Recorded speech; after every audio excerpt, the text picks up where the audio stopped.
the experience you have as a student coach here at Youngstown State is going to help you in your life on the next chapter of what you do. Hey, teammates, welcome to another episode of It's All About the Team. And we're fortunate to have a wonderful Youngstown State University graduate, a native of Tampa, Florida, as our guest today, Sal Guagliardo. Welcome, Sal. If you're the owner of a company, you need to be hands-on no matter what. If it ain't broke, break it and find a better way. For every Brad Pitt in Hollywood, there's a ton of Brad Pitts that didn't make it. You would like to build Florida's first curling-specific arena. You got to remind yourself you don't have all the answers. When you don't know where your help is, you make the mistake of trying to go do everything yourself.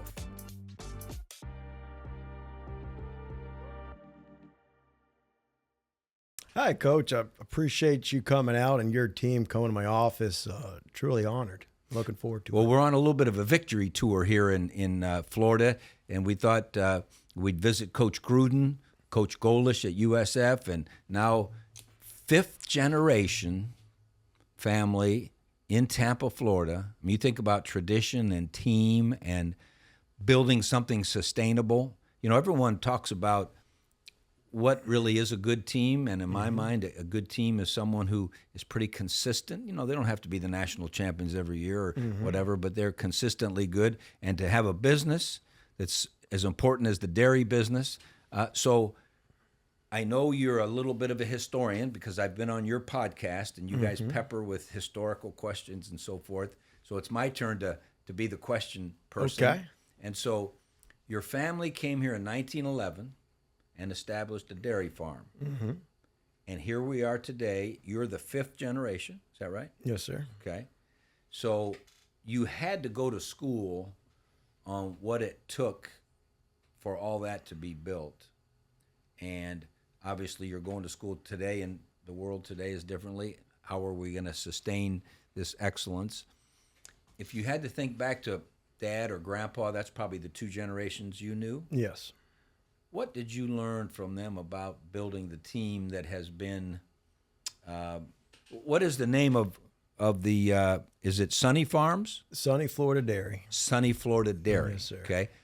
What's been the key to sustained excellence for that team? Well, first, love that you went to USF and saw John Gruden. You're bringing me back to my childhood. I remember going to USF when they were independent and watching that grow, and we had season tickets through Tony Dungy, John Gruden. So those are some legendary people and places. That's awesome that you went there today. Yeah, wait, my family came in it was actually 1908 when they came here, because when you immigrate from Sicily, Santo Stefano is the place they're from. And if anyone comes to Tampa and meets a Italian native of Tampa, that we're all from the same village called Santo Stefano, and you move to Ybor City to roll cigars, and the story through the generations has changed, so I don't want to upset anyone, but as it goes, my great-great-grandfather, he bought 2 cows, and this property you're on was the farm. And this is where our family was raised. My great-grandfather and grandfather grew up right here in a trailer on this property. And then it's just had to evolve with the times. So it came from some cows, chickens, and whatnot to this was actually a milk processing plant that you're standing above it. And then we just got into distribution. And then you just have to, I don't know, I say roll to the punches. You have to roll the times. And, you know, we grew at one point throughout the entire state and out of state. Now we've kind of shrunk back down to the South Florida market, get our legs underneath us. But to answer your question, a couple things I've learned really from my father, and really I know you're probably going to get to it, is check the checker. You know, it's one of his key things. You know, you always have to go by, and even though you have someone that is checking on things, you need to check on that person. And there's no such thing I learned as a turnkey operation. If you're the owner of a company, you need to be hands-on no matter what. There's whenever I hear turnkey, I don't know what that means. Right. Well, so it started by having livestock. When did you get into distribution? So it was always distribution per se because we milked the cow Okay. and so on and so forth. And it started as home delivery and glass That's what I was bottle. wondering. Yeah, Exactly. on the ice type thing. Right? Exactly. Right. Yep. So it went from all the way from there, and now we're delivering just directly to the larger chain stores you know of today. So it started with a family, and when you've been at the height of how many people worked with you, how many has that been? We were at about 250 employees, 150 routes at one point. And growth doesn't always mean profit. You know, sometimes you get too big and it's not the best direction for where you need to be. Yep. You know, and like I said, there's no such thing as a turnkey. So for an owner to have his arms around so much, if you're going to be able to produce quality, you can only bite so much. Well, you know, it's interesting. I learned that lesson a little bit in higher education. Higher education has had some struggles, in part because we tried to do everything. We added this major, we added that class, or we added this department, and all of a sudden, and they were all good ideas, but they weren't necessarily going to help us be sustainable. Same thing happened with game plans. Well, let's do these things. And, oh, you know, if they're in that, let's put in this play, and we'll put in this defense because they do that. And then all of a sudden, you know, you're a jack of all trades and a master of none. And to me, one of the keys of being a good team is you have to figure out what you are, who you are, what your people can do, where you can add value. And so did you ever get on the milk truck and... I know you're probably going to get into this, but one huge thing that helped me at Youngstown State as a student coach was being at the bottom of really, as you know, a football program is a business. Sure. And when you're the student coach, you're really on the bottom of the business. So it's very interesting being in that perspective as I was in college and then joining the business where you're on the flip end of things. It's funny how you can complain and you see things from a different lens, both pros and cons as student coach. You're complaining about X, Y, Z. And then when you get to the top of the company, you realize those are peanuts that aren't going to move the needle, right? But on the other end, I understand, you know, at the top of it, there's some good points at the bottom that you really need to listen to and help improve the company for the better. So when you were growing up, did your grandfather and father have you try to start learning a little bit about the bottom of the company? And oh yeah, when I was in middle school in the summertime, my job was to they dump milk, you know, old milk in the gutters, and I'd have to hose it out and clean up the property. And then in high school, I got upgraded to the ice cream freezer and picking orders, and that was minus 10 degrees in there. So it was unique. It was unique to see, you know, as you're saying, that point of view. Well, you know, knowing the inner workings of a team is so critical. And there are just some nuances that you can't know if you just come in from somewhere else and say, oh, I'm going to fix this team. Well, okay, you can probably fix a lot of things. We all need help, and consultants and that kind of thing are good to have us look at things maybe we never considered. But then there's that other side of the thing, is understanding the nuances of our little world and you know, what makes a difference in some of the things that are real that you might not recognize and so forth. So when did you start getting interested in football? Did you go? You went to Tampa Jesuit, correct? Yes. Okay. And is that when the football bug hit you? So prior to that, like, one thing I've learned joining the company is you never have all the answers, and you never will. And there's always someone out there doing an it better than you, that you Amen. can learn from. Yep. So that's something I've definitely learned from in this industry, in this business. We use the phrase all the time. Every national championship we won at Youngstown State, we read, and at Ohio State, we read the same book the next year. And it was called, If It Ain't Broke, Break It and Find a Better Way. Because there's always a better way to do what you know. I don't care how good your sales are. Right. I don't care how many games you won. I don't care how successful, you appear to be. Somebody out there who wants to compete against you is going to find a way to beat you. Yes. And so you better break it. Yeah. And the book talks a lot about the historic American companies that just thought they were going to rule the world. And they didn't change. And then other companies came in and, flipped them on their backside. Like Toyota came in and, GM and Ford thought, well, hey, this is Chrysler. This is going to be this. Oh, yeah. No one's going to, fuss with our dominance. Right. But then all of a sudden, someone came in with a little different customer service, a little different quality of this, that, a little different thing for their workers. Yeah. And so there's no question, staying curious about how to get better, to me, is so important to a team. And so while you were in high school, you said you graduated in middle school to the ice cream. Where'd you graduate in high school? What did they have you do here in high school? In high school, that's when I started picking the ice cream and the milk Okay, so orders. high school you Yep. made, okay. And all the while, though, you got engaged at Tampa Jesuit, which is a great school. I remember going there to recruit over the years. And what made you select Youngstown State University? We don't have a dairy manufacturing major or anything. Why Youngstown State? So football first. I mean, my father took me to Bucks games back when we were the Creamsicles and orange color, and we were terrible in the old Sombrero Stadium. And then Where was that? same place. Same place as Raymond James? Yes, sir. Okay. Yep. Okay. They built it right next door. Okay. And then USF started a team, so I felt like I grew up watching USF start a program all the way to the Big East, selling out the games.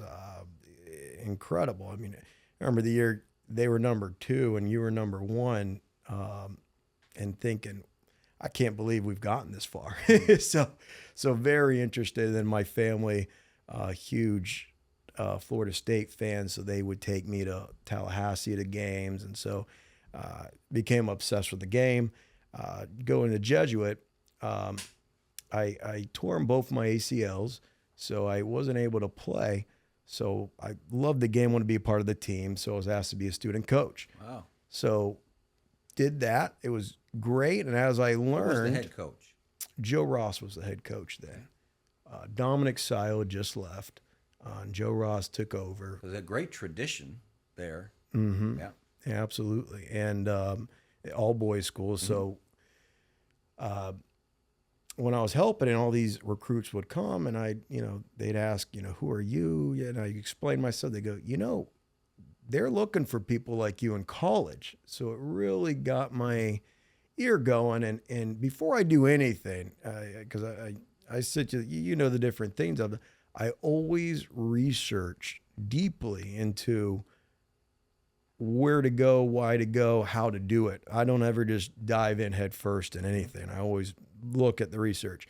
So I would pick different coaches' brains on how it worked and say, Sal, it's a lot like politics. You got to know people. You can't just show up, interview, and get hired. They need to know who you are or know someone that knows you that you've worked with. So at the time, my senior year, you were at Ohio State. I think Mangino was at Kansas. Mark D'Antonio was Michigan State. Mike and Mark Stoops were at Arizona. Bob was at Oklahoma. There's people everywhere. And I looked at, even though I think Miami, Ohio calls themselves the cradle of coaches, I said, how can they compare themselves? Not just from Youngstown State, the city of Youngstown, they're producing all these coaches. I want to be a part of this fraternity. So I just blindly wrote a letter to Youngstown State, this is who I am, yada, yada. And I still remember the day. I was watching Georgia Tech versus Virginia Tech at my grandparents' house, and Sam Eddy calls me. And he calls me a left field, a 330 number, not expected. And he gives me the pitch, and he's like, hey, what do you think about coming up here to your parents and checking it out? And, I mean, once I went, it was being treated almost like a player being recruited. It was like, this is a done deal. You know, this is where I want to be. So that's how I ended up in Youngstown. So what year was your first year there? It was the 2008 football season. 2008. Mm-hmm. So you worked with Coach Haycock and Coach Wolford. Yes, sir. Both had good teams there. A lot of different staff members. So yes. As you think back to what you learned about building a team, and not just about how you could build a football team, but as it turns out, you're here building a different kind of team, but still team building. What would you say you learned most from, let's start with Coach Haycock. I'm glad you mentioned this, because not that I did not learn a lot from Youngstown State University, but Youngstown State football taught me a lot about what I do today. And Coach Haycock, I made a couple notes. He used to make some comments like, one thing he would always say is, defense, the definition of defense is knowing where your help is. Mm-hmm. And I remember him calling people out to get on the chalkboard. He didn't care that you knew where you were. He wanted you to write the other 10 people and know where the help is. So same thing in this business is, I don't ever call someone and say, hey, you need to do ABC because I said so. I paint the picture so they understand this is where your help is. This is where your help is not. This is why we need you to do something special that's outside of your everyday work, so they understand completely the big picture and how we process why we do. So they can basically takes the micromanaging away from me so they can start to think for themselves. Right. Well, you know, that is true. That it was something we talked about, to have a great defensive team, especially using that example. Mm-hmm. When you don't know where your help is, you make the mistake of trying to go do everything yourself. Yes. It's like, hey, if I got the A gap, you know, but I see the ball going over there and I leave the A gap, and all of a sudden the back cuts it back because there's no one in the A gap. Right. And that's a hard thing, you know, for people to understand. They think, well, you want me to go make a play. Mm-hmm. And the best teams were the ones, and we had a lot of NFL guys come back and talk to our YSU players and then our Ohio State players. And what you would really get from them, who played the game a little longer now and you know, had to make it at an exclusive level, how did you make it? Mm-hmm. They would always say, I slowed the game down, knew where my help was, so that I could make good decisions as to how to do my job. Exactly. And I'm sure that's what the veteran worker does for you is, yeah, they know their assignment. They know where their help is. They slow down, you know, the wildness, mm-hmm. so that they know how to accomplish their tasks. Exactly. Example that happened today. Hey, I need you to break route and deliver milk to this school. They need it. Even though it's not his school, he's not on his route, I take the time and explain it to him so he doesn't get salty about, you know, hey, this is the opportunity that presents us and why I need you to do it. This is an entire attitude change, which, mm-hmm. as you know, attitude is really culture. It's right. 90% of it. You know, it's interesting. We talked often about the fact that to motivate people to get their attitude right about doing things and so forth, there's really 3 ways you can go about it. One, there's reward motivation, meaning, hey, if you do this, you can get a bonus or a raise or mm-hmm. be first string or be All-American. Or there's fear motivation, which means, if I don't do that, I'm not going to get to play, or I might get fired, or, you know, might get tongue lashing or whatever. neither of those are very long lasting. Mm-hmm. It gets to the point where, I've had enough candy. The reward, I'm not inspired by the candy. Or I've been yelled at enough that it's just part of the day. At YSU, we would have them run stadium steps at times, right? And there were some guys, they just got so used to running stadium steps, they didn't care about doing things right. They just built into their day. They were going to get there at 6 in the morning. They were going to run stadium steps. A few people pop into my head. Right? But the real way to motivate and to create attitude is to help people understand why this is important. Right. And then it goes back to your driver. You obviously were able to get through to him like, hey, here's why this is helpful to the team. Yes. Play the A gap. He needs to understand, why is playing the A gap so important to the team? And once you help him understand, it's not like, hey, we're going to put you on the bench if you don't play the A gap, or we're going to give you a popsicle if you do. Right. It's, here's what the team needs, and here's why. And once they understand, I've always believed that the longest lasting motivation is understanding motivation. I understand why I need to do this at this level and beyond. Absolutely. And, that's some of the great lessons that I think the game of football teaches. Yeah, absolutely. Because Haycock, he taught me a lot. Yeah. One thing was in staff meetings, write everything down. Because there's a lot of times you remember he'll give you the one task, and then before you know it, there's 2 tasks and there's 3 tasks, and then you forget what task 1 is. Mm-hmm. I write every detail down. Look at who's talking to you. It sounds stupid and unnecessary, but you do hear and you listen better when you're looking at who's talking. It's something I'm working on with my wife, looking at her when she's talking to me. Because sometimes it's just, yes. And then catch one rabbit at a time, which has been hugely helpful because I will get phone calls in the morning and 5 or 6 opportunities arise that I need to solve. And when you're bouncing around and not just solving one at a time, you don't solve any of them. So is that a Coach Haycockism? These are all Haycocks. Coach one rabbit at a time. Catch one rabbit at a time. I haven't heard that one. Really? Oh, and that's what's been fun about doing this. It's all about the team podcast. Because it's like I'm back in school. I'm hearing, lessons learned and things that people have learned from others, and catch one rabbit at a time. I need to do.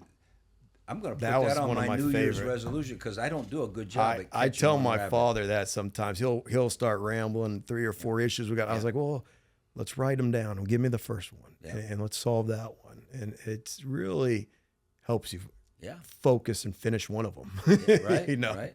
Right. How about Coach Wolford? What's funny, Coach Wolf, is and even with Haycock, he taught me all this stuff, and I didn't think it would be relevant to me after football or after Youngstown State. So I still remember the first time with Wolf, and he's an intimidating fellow, right? So he had a student coaches meeting, and at the time, which it's funny you say that, it was me, Dan Kopp, and another student coach, Brian Jones, at the time were the longest tenures on the staff. And the whole point of being a student coach when you're a student coach is you want to get a GA job. That's the next step, right? And Coach Wolf brought in all these big-time coaches from all over the place. I mean, he had Phil Longo was our receivers coach. Andre Coleman was tight ends. Frank Bafano. I mean, you know it. I mean, he brought people from all over the place. So Brian and I are like, man, we're going to get big-time GA jobs. We do a great job for Coach Wolf. So he called us in. He said, guys, and he's talking. He said, I could promise you one thing. And Brian and I are kicking us on the table like, here we go. He's going to promise us GA jobs here. I promise you one thing.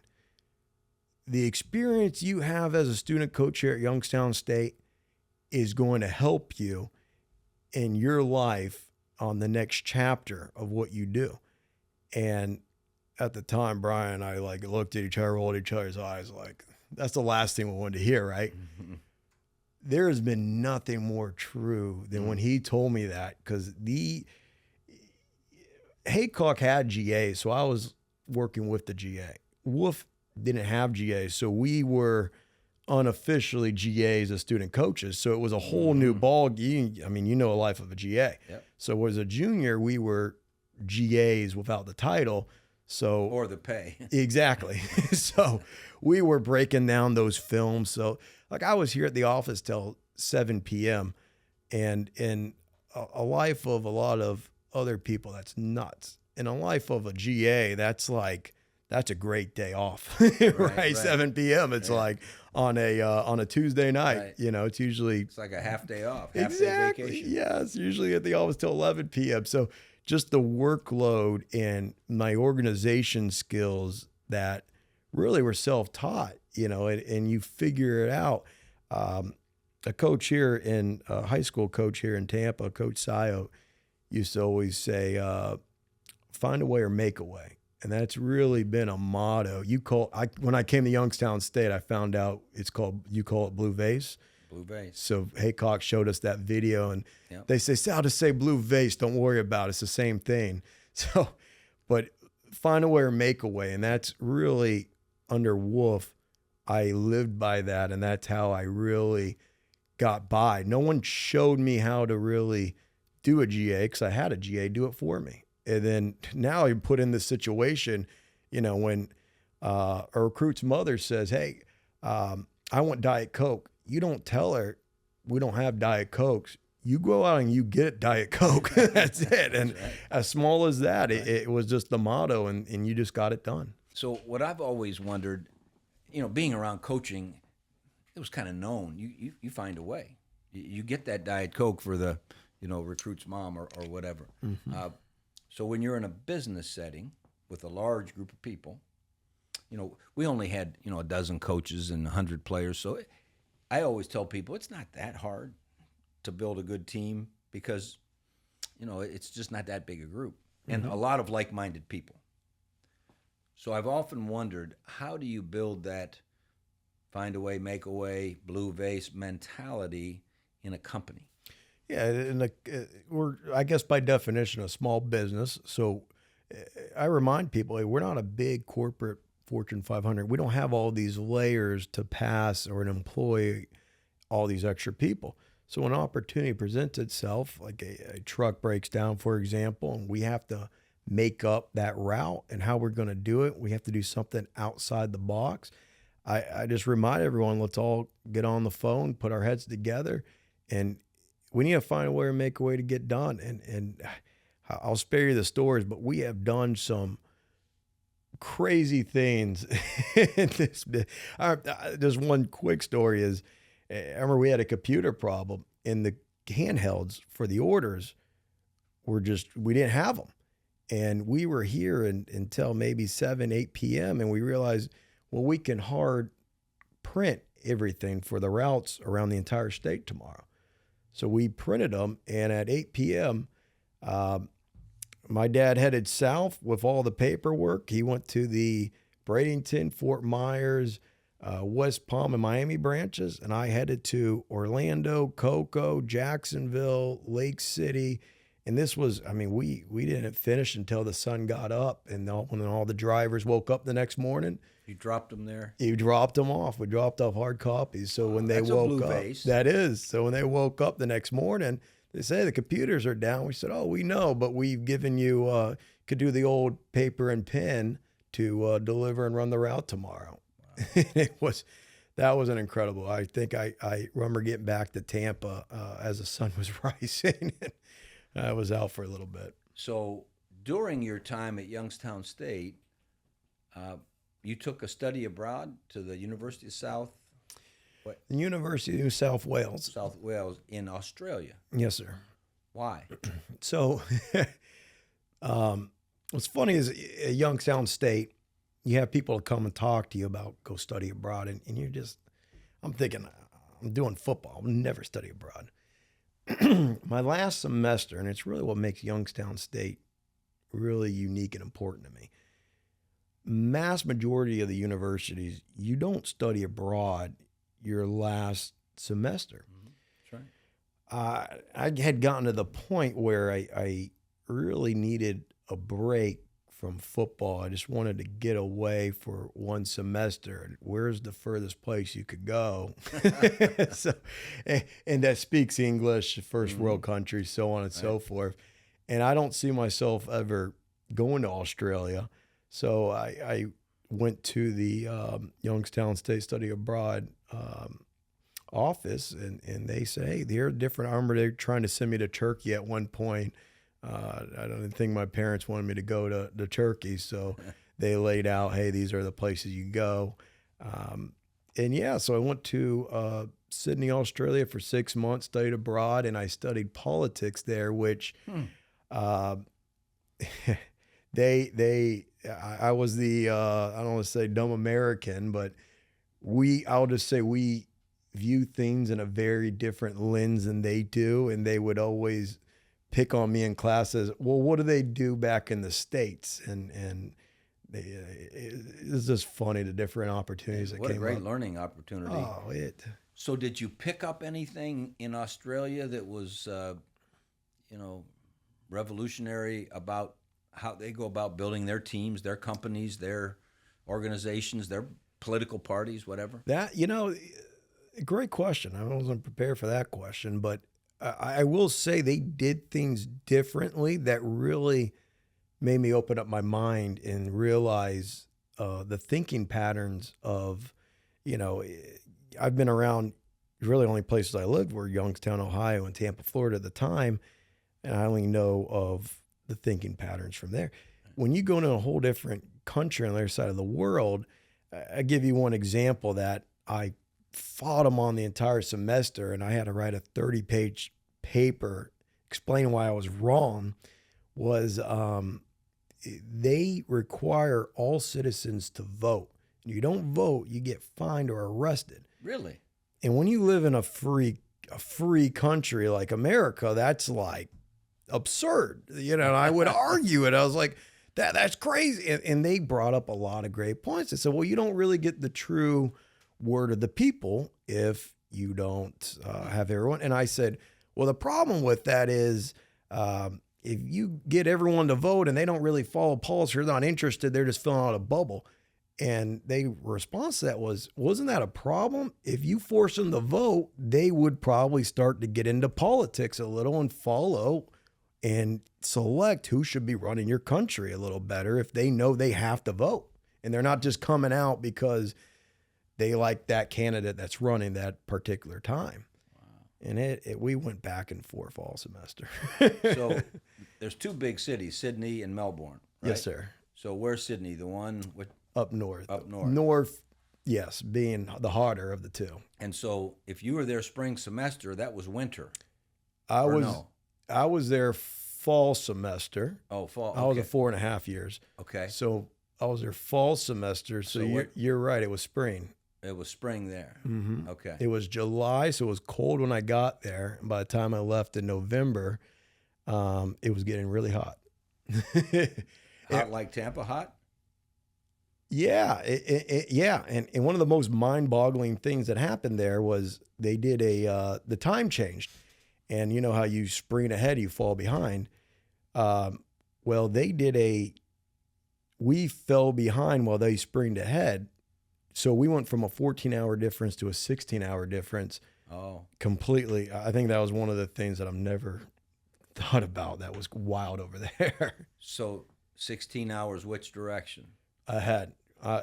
Australia was ahead in time. Ahead of our time. Yes, sir. So today is, whatever it is, Wednesday. It's always tomorrow in Australia. Over there. That's what that's their slogan. Now, was rugby the big thing? Yeah. So any as soon team-building stories that you saw about rugby? So what's funny is I go there to escape football, and then I miss it. So I'm over there at 3 a.m. watching our games on ESPN and so on and so forth. And I wanted to go to the games. And South Sydney Rabbits was the name of the rugby team. So a roommate and I, we got season tickets and we started going. And it was almost like college football atmosphere, you know? Yeah. So as a fan, I would go, but I don't have any good stories to tell. I did not play rugby over there. No. So when you came back, when you graduated and came back, did you go right to the family business, or did you go right to coach? Because you coached a little bit when you got back here, correct? Yeah. So one thing I was always worried about, and you know this, is in my era, coaching football, I give people this analogy. For every Brad Pitt in Hollywood, there's a ton of Brad Pitts that didn't make it. Right. So coaching is very, some of these guys, like a lot of your friends, and for them to really put themselves out there and make it to where they made it, I don't think people understand the, I don't want to say poverty, but what they had to go through to become what they are today. They didn't just become the head coach of wherever they're at. And in business, you know, in the business world, you could work that hard and guarantee success. In coaching, that's not always the case. It's a very risky path that you take. So to answer your question, yes, after Australia, I came back, missed the game, wanted to coach high school, and that's when I started to coach high school. Unfortunately, and for those people who coach high school and don't actually teach at the school, Yeah. I really salute them, because that is extremely difficult to do. To get to know the team. Yes. I mean, you're not with them all day long, and plus you were probably working here at the company as well. Exactly. You know, That's learning that deal, and plus I know football here in Florida is serious. Yes, and you hit it. That's really why I stopped, is when A lot of time. if you don't know all the guys on the team and they start questioning who, you know, hey, that's the Friday night coaches Right. say. Right. That's when I was like, you know what, I need to probably step aside. So what was the first position on the team after graduating from college that you played on this team here at Sunny? Great question. It wasn't really a role per se. My father brought me on, put a desk next to him. My sister was with us at the time, so there's 3 desks, and we're all in that room across the hall there. And he wanted me to get involved in everything, from egg pricing to sales. I remember him sending me out on the road to 7-Elevens in Orlando. I would just drive out there, and I would try to pick up different 7-Elevens, just everything. He didn't really say, this is your position, this is your job. He would get a phone call about a customer I never heard of in a city I never heard of, and he would say, hey, they need milk. Find a way or make a way. Right. And that's when you would, you know, just start calling people and figure out, hey, who's the route over there, and how can we get them the product, and figure it out. And so how many years was it until you decided, you know what, this is going to be my life's work? I'm going to be in Tampa, Florida. I'm going to have this company continue to be great and be greater. Mm-hmm. And then I'm also thinking about running for political office because I want my city to be great. Give me that. Why did you think about shooting for that team mate spot? Yeah, it's interesting. I would say, as soon as I met my what is my wife now, we started dating, and we would always talk about if we wanted to live in a different city. And we always kind of looked at the different cities, and people think I'm a little bit too big on Tampa. But when we talked about, I mean, anywhere in the country, we couldn't figure out anywhere else we wanted to be. And she's also a native from here. And I'll tell you, Youngstown, it sounds funny, but I got this landlocked sickness that in Tampa, and a lot of my friends that went off to college off the water got the same thing. Sure. So being in Tampa, I was like, hey, I'm at the water. I'm in Florida. This is great. Love the tax situation that we have here. I mean, all the good things about Florida. Families here. So we decided to stay. And then when we decided and we looked at all the reasons, I said, this city is great. I want to get involved, maybe even be the mayor of Tampa one day.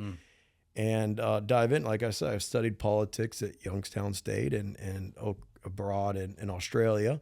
So I had an interest already. Right. I had an idea. I said, and as I mentioned earlier in the show, I always research into before I actually run. So it was in 2017 is when I decided, I'm going to do this. I did all the research. And you were how old?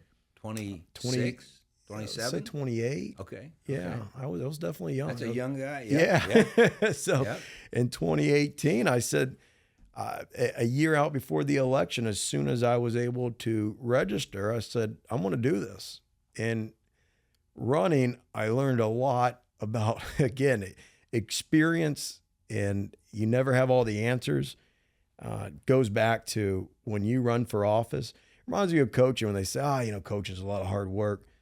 It's like, how hard could it be, right? Oh, running for office is a lot of hard work. It's like, it can. You don't know you don't know what you don't know, right? Until you do it and you're like, holy cow, this is a lot. So it was... Hey teammates, I want to tell you about a project we're working on with Youngstown State University. One of the ways Ellen and I have decided to give back is through the Trestle Institute for Leadership and Teamwork. We've collected a set of successful business and nonprofit leaders to serve as guest servant leaders in partnership with the Sokolov Honors College to teach university students teamwork, leadership, and personal skills. We teach from a foundation built on gratitude, excellence, hope, love, and selflessness. If you're a young person or parent helping to search for a unique college experience, you can learn more at trestleinstitute.ysu.edu or ysu.edu. Links will be provided in the show notes. So in the midst of, you did some high school coaching, learning the business, wanting to help the city, wanting to help the team, the greater team. You also were thrust in a little bit to being a property manager for some properties that your dad had thought, well, I want to make sure we can keep this area nice, or this is a good investment or whatever. Mm-hmm. And all of a sudden it ended up being a lot. How do you build a team? Because we all have had property managers, mm-hmm. And we've all had good ones, and we've all had ones that, I can't get anything, I can't get any call back or whatever. How do you build a team of the people that you're serving? Because really you're serving those people. Yeah, no, absolutely.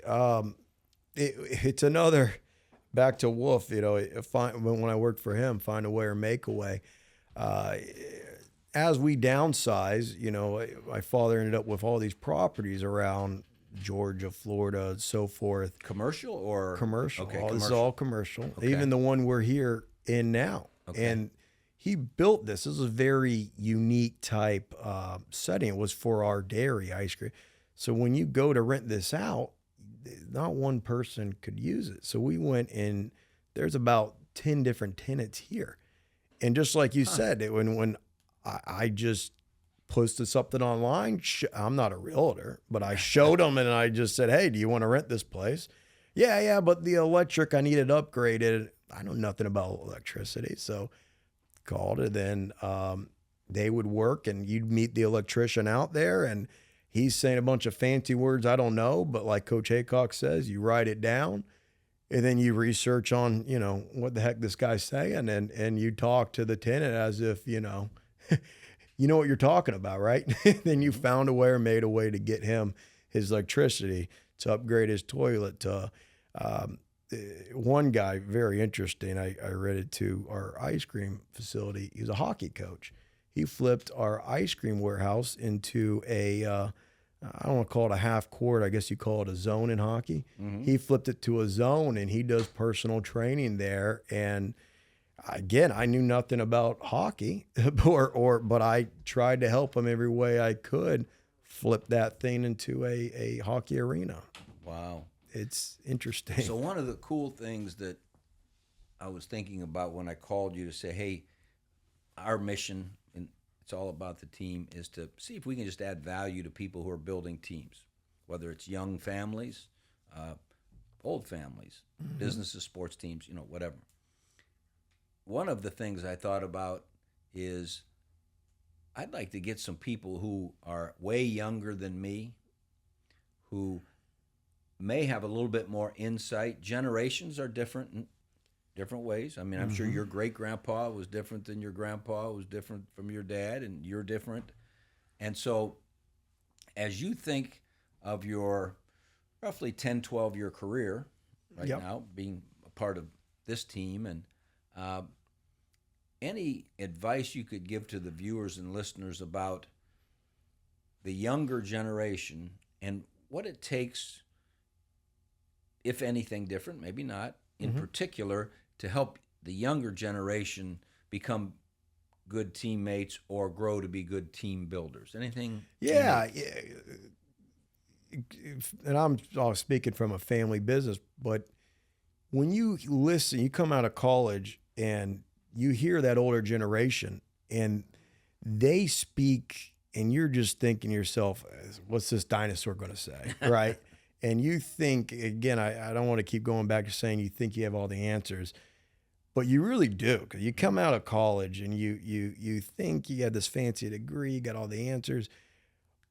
You got to remind yourself you don't have all the answers, and you have to listen to those dinosaurs, even if they have the flip phone, even if they do things that you laugh at. You know, they can't flip a PDF and they need your help on it. And so you're thinking they know, because only experience is really where you learn and start to know the answers. So when you come out and you go into a business, that older generation has more answers than you, whether you like it or not. Not all the answers, but listen. It doesn't hurt to listen to them. And so how do you think, whether we're the older generation or we're the younger generation, we can get that good wisdom across to the younger generation? Is there a way? I know, like when we were building teams, football teams, I like to bring younger speakers in to speak, guy that's a first-year NFL guy talking to my guys at Ohio State that all think they're going to be in the NFL. Right. Well, this first-year NFL guy has learned some things like, whoa, it's not exactly as easy. I didn't know as much as I thought I knew. So that's the way we tried to keep the youth conversation. Earl Bruce used to always say, a man convinced against his will is of the same opinion still. Sometimes we have this opinion that, well, I'm not listening to that dinosaur, or I'm the dinosaur, I'm not listening to that youngster. Right. How do we get people to listen to one another and learn from one another? Now that I've gathered my thoughts together, really it's and it may be off the cuff, but it's always a good culture, I would say. It's the way you carry yourself as a leader, or even not as a leader. You carry yourself with a confidence and not an upset, or I always try to tell people, don't sigh, because sighing just, I know it's natural, but sometimes it just comes off like you're stressed out, or, just build that positive culture. And to get to your question, if you have that positive culture and people are positive, if you as a leader are positive, or below, you're also positive, and you listen to each other, it's a lot easier to listen to someone who's not angry with you or doesn't seem ticked off with you, so and it's contagious, so you as a young person, if the dinosaur is talking to you, just give them a smile and leave them a yes, sir, yes, ma'am, and go on and do it. And your culture, the way you carry yourself, will be contagious to them. And they will probably listen to you. We were just talking today about the importance of tone. So often when people try to get a point across, their tone becomes almost confrontational, rather than conversational. And and I'm sure what I'm taking away from your point, and it's probably accurate, is really, it doesn't matter if you're the dinosaur or the young person. It's how you carry yourself. Do I really appear to care about you? Do I care? Do I respect you? Do I want to hear from you? Have I earned your confidence that you would like to hear from me? but like all teams, I've talked often with our guests, it's exhausting to be great. Yes. It takes a lot of thinking about being sensitive, to how we know our role, or teach the person to catch one rabbit at a time. Yep. Or it isn't just doing the job. It's like people talk about in speech. What's the most important part of speech?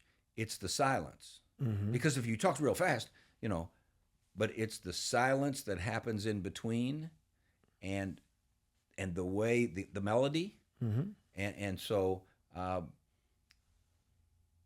because I hear dinosaurs all the time talk about these young people, this and that, and then I hear these young people all the time, those he doesn't understand, and the way we build a team is that respect for one another, and that tone we have with one another. And one thing I loved about when we were talking prior to the podcast, I said, hey, why don't you jot down a couple things, because I didn't have the pleasure of coaching you or working with you or whatever. Mm-hmm. And the coolest thing that I thought that you jotted down was that you had some goals in mind for the future. Yes. And to me, great teams have to dream. They have to have a vision. They have to set goals. And so I jotted them down on my notes, and there was a couple of them. One that I thought made perfect sense, but two that I thought were very interesting. One was that your 2025 goals, you'd like to start a granite and marble company. Now I'm thinking, what does that have to do with milk? So why that goal? So really, I don't want to call this a family business, but my father back, I think I was in college or high school, him and maybe 10 guys put in money to do a granite and marble company. Okay. So as time went on, unfortunately, partners either wanted to get bought out or passed away. Well, the only one left standing now is my father. He's, do we want to run this, or, what are we going to do? And I told him, I said, before we buy it, as I said, you always do the research into it. And I don't know much about the granite and marble business, but it's not much different from the milk business in the sense in the distribution. Is when you run a business with inventory is cash, right? Mm-hmm. I'm taking my $5 and I'm flipping it into a gallon of milk, or I'm flipping my hundreds of dollars into a slab of marble from Brazil. So that cash is usually in the bank. When I flip it like that, it's sitting in my cooler or my warehouse. Right. That's my bank, right? Yeah. So it's all inventory control. Right. So I said, before we think about taking this thing over and running it ourselves, like I said, there's no such thing as a turnkey operation. Owners always have to be hands-on. Right. I don't want to keep going back to football, but it's taught me so much. It's like you play a game on Saturday, you watch film the next day. On Monday morning, I always look at the numbers for last week. How did we perform? Is there any cash flow that's missing? Because you take your eye off the ball just like that, you can lose. Someone could steal from you, and you have no idea unless you're looking at the numbers. So I said, to get in this granite and marble, if we're going to take this thing over and run this business, and I think it's Lakeland, Ocala, and Leesburg is where it is today in Florida, we need to make sure we can capture the inventory. So that's kind of the step we're at. Gotcha. To make sure we can monitor it and basically do what we did with milk, which is manage inventory and build the team and communicate with those guys, and do it there. Because you can't be an absentee owner in a private business when you're a majority owner. Right. You'll lose your pud. Well, and the key will be building that team. Mm-hmm. And so, just like when you go in as a new coach, you assess the current staff. Mm-hmm. You see who's interested in staying, who has had a good job performance, whatever, and then you bring in, some new ones to fill the. But I thought that was a pretty cool goal. The other one that I thought was cool was you would like to build Florida's first curling specific arena. So help the So, viewers know what that means. yeah. Especially the northern viewers. Do you remember? It was Doug Phillips' first game at North Dakota State, and I ran into you in the Fargo airport. Yep. So when you go on a lovely vacation to Fargo, North Dakota in February, what are you going to do, right? Because that was the COVID year. Yes. And we were playing in the winter. Exactly. It was the COVID year. Yep. So we went up in February. It was snowing, and my wife being Floridian, we wanted to do ice. We went ice fishing, and I remember when we played North Dakota State, they always had this curling facility that we always drove by, and I was like, if I ever come back as a fan, So when I came back, we did a learn to curl there. It was the first time we did it, and I ran into you. That's the thing with the broom. Yep, from the Olympics. Yeah, yep, right, it's the where you throw the stone down the ice and people sweep, and to slow it up or speed it up. Exactly, speed it, or you can curl it with the broom. So I really started to get into it, and actually doing it. Yeah. So we did it in Fargo, and then I found out, Tampa has a league. So I was like, I'll do it in Tampa, and it wasn't as fun. And what I came to find out is the ice is different. If you do curling ice, it's like playing bocce ball is a good metaphor. Bocce ball, it's if you have good clay, it's fun. If you got clay that's all bottled up, you're not going to have a good time. Right. Well, when you play in a hockey arena where skates have divoted and put dents in it, it's not a good time, but you make for what you got, right? So I got involved a little bit with Curling USA. I've been talking to the CEO of Curling USA. I got certified out in Phoenix, Arizona to be a level 1 instructor. Went to Minnesota to be a level 2. I met with the ice tech that cleans the ice for the Olympic events for the USA. Met with the different, there's a really nice one in Cleveland that I visited, saw their P&L, saw their costs on what it takes to build it. Florida's, for whatever reason, one of the only states that doesn't have a curling specific arena. And with all the Canadians and Northerners we have, that I think it'd really take off and be a great thing. And but hockey has turned into a huge thing here.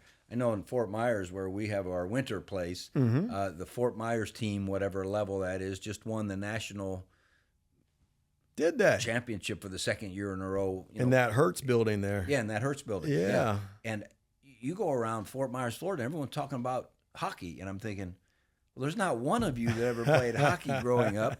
But so maybe curling's the same thing. Yeah, with the Lightning Dynasty and them taking off, and people laugh. I'm like, hey, we support the Lightning, and I don't think anyone knows how to ice skate, So do curlers skate?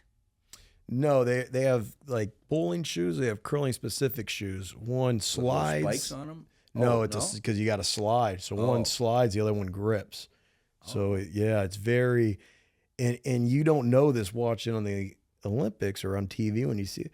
It is more of a team sport than you think, and where communication is key, and you can really drive the rock. How many people are on a curling team? It's 4-on-4. Okay. And you have the shooter, the person or the quarterback who's really telling you where to shoot, and then you have the 2 sweepers, and this person down there is telling you sweep, don't sweep, curl to the left, curl to the right.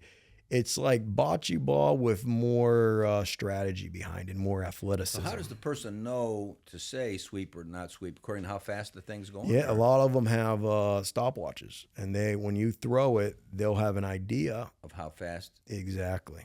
And so the whole thing is to get it as close to something without hitting, or in bocce you have the white ball, the Pellini. Right, Pellini. Yep. This you just have the circle in the middle. Okay. Scored the same way as bocce ball. Okay.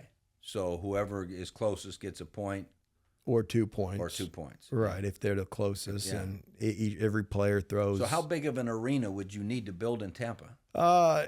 So one court, if you will, is 15 feet by 150.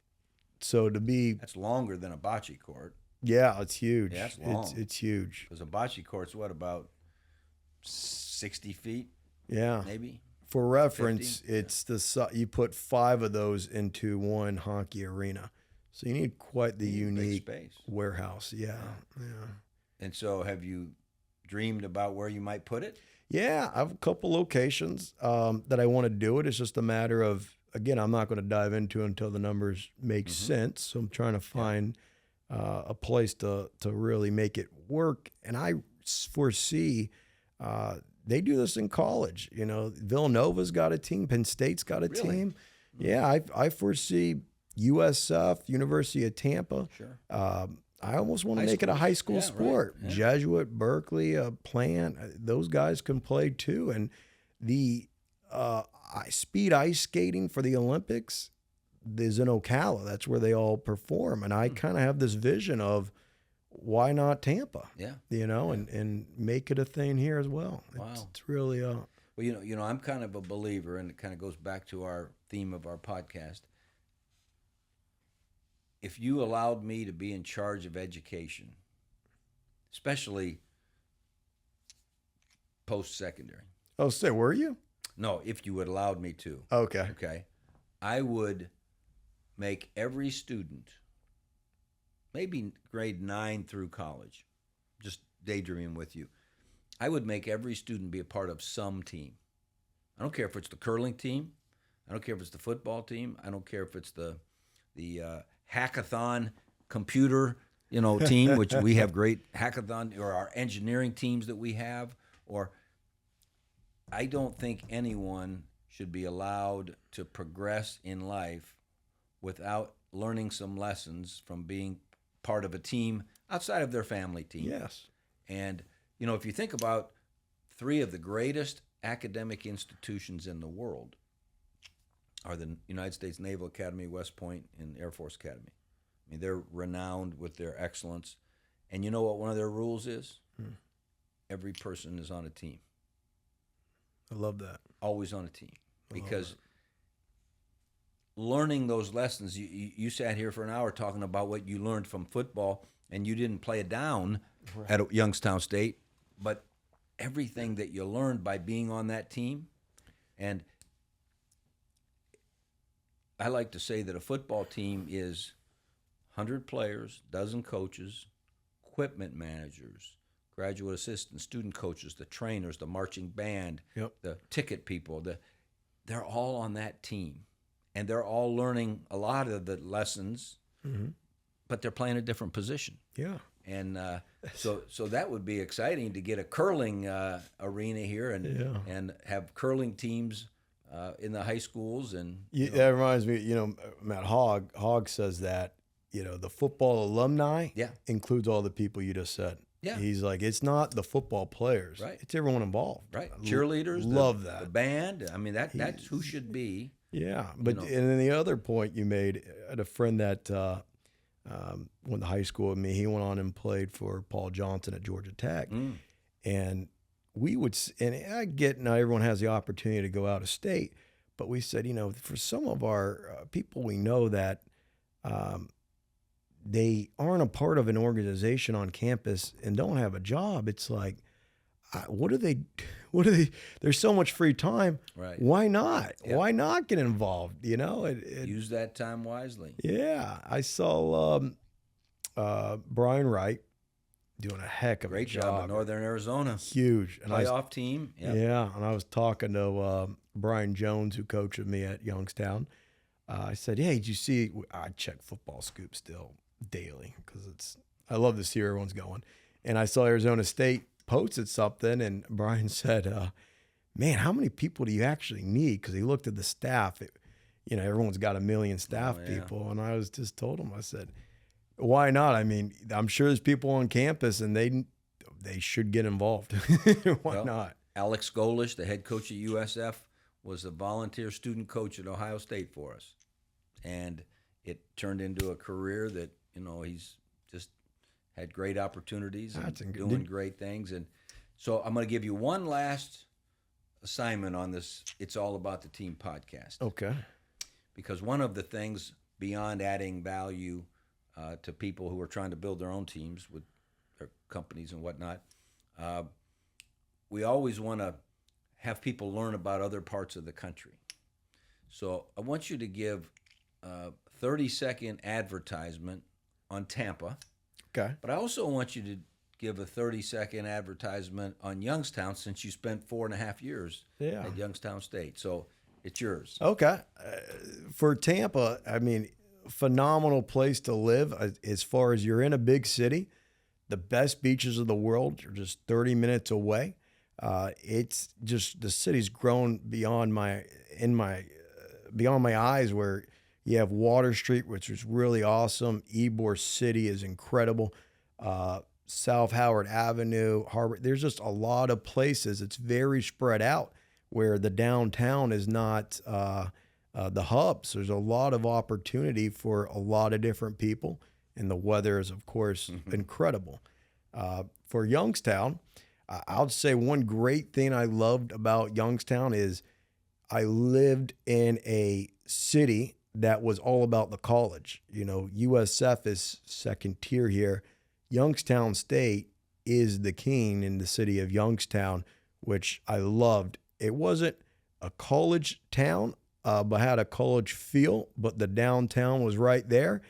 And you were just an hour away from Akron, Cleveland, Pittsburgh. So if you wanted to make it to a big city, it wasn't a far drive. It's a great place to live, to not be in a big city, but not be in the middle of nowhere, to put it the best way I can. And, you know, in Tampa also, those great professional teams, with the Lightning and the Buccaneers. And is there a soccer team? Yeah. Well, we just start. Yeah. Well, we have the Rowdies, and we just started a women's soccer league. Okay. Yeah. So when was the last time you were back on campus at Youngstown State? February, and I'm coming back in February. Okay. Yeah. Why do you go on vacations in February when all of us come to Florida? You're going to Fargo and Youngstown. My roommate, Kurt Hess from college, was entered the Hall of Fame in February. Okay. So that's why I was there last February. Now, this upcoming, Chris Elkins, who plays center for us, he actually works and manages our dairy business in Miami. So we work together. He is the newest inductee, so February 15th, I'm going back to see Chris Elkins. Okay. Yeah. Well, one of these times you'll have to come back in the summer when, you know, you can be a little warmer up there. In the fall. I'm due. That's true. My son's old, and he will be old enough that I could bundle him up, and he needs to go to the ice castle. So I'm excited to take him there. Well, this has been awesome. I personally, the first place I ever recruited as a college coach in 1981 outside of Ohio was Tampa. And so I fell in love with Tampa and St. Pete and Sarasota. And I could tell you stories about recruiting guys down here, because every place I coached as an assistant, Syracuse and then Ohio State, I had Florida. Well, then when I became a head coach at Youngstown State, we had some Florida players, and we expanded our Florida recruiting, because I love the way they play the game. I love the people. I found the Florida people were interested in going and having an experience. A lot of our Florida guys moved back to Florida after they graduated. I get it. But we did keep some of them. Yeah. You know, they maybe married a Ohio girl or, you know, something like that. But to me, this west coast of Florida is the heck of a place to be, and it's fun to see it booming. It's nice to see the seasons. When you're from here and it's summer 12 months a year, right? It's really cool to go to Youngstown and see what snow and fall looks like. It's different. You've told me some of those recruiting stories. I think you told me one time, didn't Steinbrenner fly you back to Columbus one time? Yeah. That's crazy. We were down here in Tampa recruiting, and it was on a Friday, and we didn't have a flight until 7 or 8 at night to back to Columbus. So I thought, well, Mr. Steinbrenner is one of the biggest Ohio State fans in the world. Let's stop over and see him over there where the Tampa training center is for the Yankees. Yep. And so we stopped over, and Coach Haycock was with us, and Jim Haycock. Oh, say. and I think one other coach.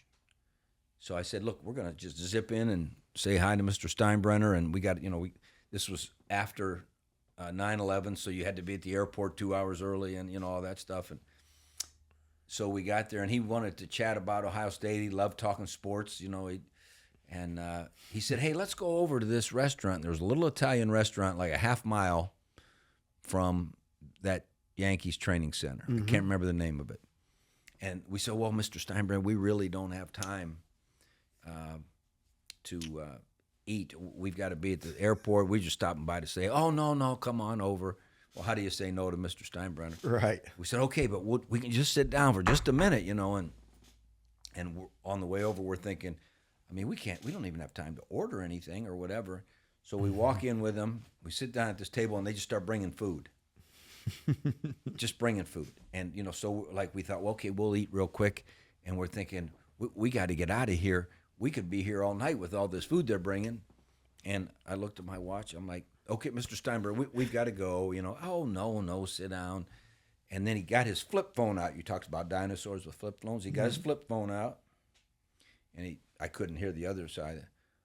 Oh, well, where's the bigger plane? Oh, Ocala. Oh, could you send the bigger plane over?